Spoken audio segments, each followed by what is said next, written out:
Hello, everyone. It is Marc Berman from TV Media Insights. It is Thursday, April 17th, and I would like to welcome you back to our daily video cast. And I will begin today with news about The View on ABC.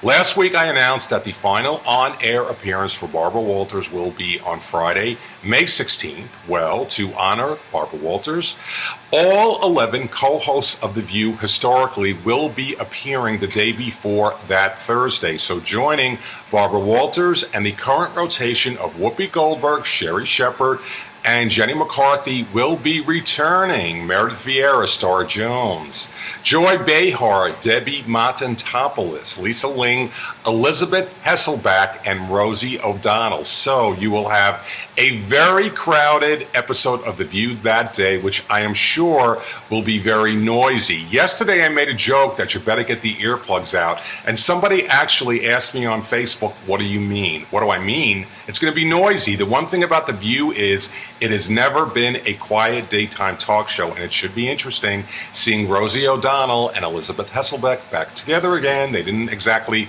like each other. Let's head over to NBC Sunday. The network has announced that it will flip time periods for American Dream Builders with Dateline. So effective this Sunday, American Dream Builders, hosted by Nate Berkus, will open the night at 7 o'clock, leading into Dateline, into 8 o'clock, into freshman dramas Believe in Crisis. This is not going to matter. It's not going to help. There is no reason to believe that American Dream Builders will return next season. Of the two low-rated dramas, based on the numbers, you wouldn't assume either would return next season, but I am willing to predict that NBC will bring one of them back, and I am leaning more towards Crisis. Keep in mind that NBC will be unveiling its fall primetime lineup to advertisers and the media on Monday, May 12th. Let's now head to FX on cable. We will begin with The Americans. The cable net has picked it up for a third season as expected. It has ordered 13 new one-hour episodes, and FX also announced what the opening night ratings were for Fargo on Tuesday. Now, you have to be careful because this can be misleading. FX sends out a press release saying that the opening night tallies on Tuesday was 4.1 million viewers and 1.8 million adults 18 to 49. Now, on paper, that sounds very promising, but you have to keep in mind this includes the primary telecast plus 2 repeats that night. The primary telecast alone, which began at 9 o'clock, 10 o'clock, brought in 2.65 million viewers and 1 million adults 18 to 49. So not a bad opening, not a great opening, and I am sure the DVR usage will help, and I will let you know what that is when those numbers come in next week. Let's head over to Spike TV. The cable net has picked up its reality series Catch a Contractor, featuring comedian Adam Carolla. It has ordered 10 new episodes for a second season.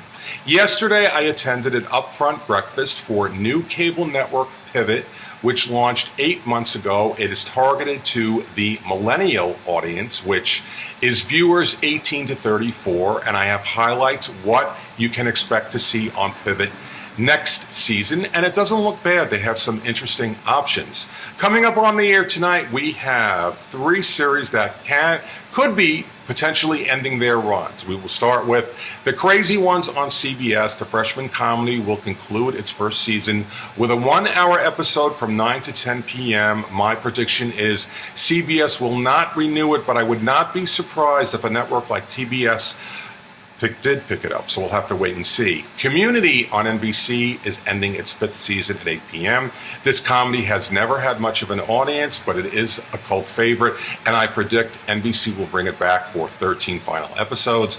And then Parenthood on NBC will conclude at 10 p.m. Once again, I do think it is going to come back, despite the fact that the ratings were not exactly stellar this season. Today in TV history, on this day in 1967 was the debut of an ABC late-night talk show, The Joey Bishop Show, which unfortunately could not compete with Johnny Carson, and it concluded in December of 1969. What was interesting was his Co-host was a very young Regis Philbin. Many years ago, I was working at NBC. This was in the early 1990s. I received a phone call from Joey Bishop looking for some ratings. We started talking, and he started telling me how much he could not stand Regis Philbin. So that was interesting.